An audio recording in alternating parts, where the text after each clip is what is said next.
Hello everyone, welcome back to my channel. আজকের ব্লগটা একটু অন্যরকম। আজকে আমি আর রূপম সন্ধ্যাবেলা তাড়াতাড়ি সেজেগুজে বেরিয়ে পড়েছিলাম আমাদের বারুইপুরের সবথেকে বড় রক্ষা কালী পুজোর মেলায়, যেটা আমার বাড়ির একদম পাশে হলেও আমি তাড়াতাড়ি বেরিয়েছিলাম কারণ যাতে একদম ফাঁকায় ফাঁকা আমরা অন্তত মেলাটা ঘুরে নিতে পারি। আর যত রাত বাড়বে ততই এখানের ভিড় বাড়তে শুরু করে। এই হচ্ছে আমাদের মায়ের অপরূপ সুন্দর করে সাজানো মন্দির।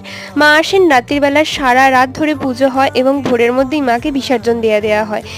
আর এই হচ্ছে মায়ের আগমনের জন্য সুন্দর শোভাযাত্রা। এটা দেখতে অপূর্ব লাগে। এটা আগের বছর থেকে আমাদের এখানে শুরু হয়েছে আর এবছরেও এটা খুব সুন্দর করে সাজানো হয়েছিল।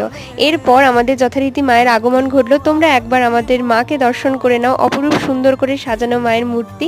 এরপর আমি আর রূপম খেলাম এই স্প্রিং পটেটোটা, যেটা খেতে একদম নর্মাল ছিল কিন্তু মেয়োনিজ দিয়ে খেলে ভালোই লাগছিল খেতে।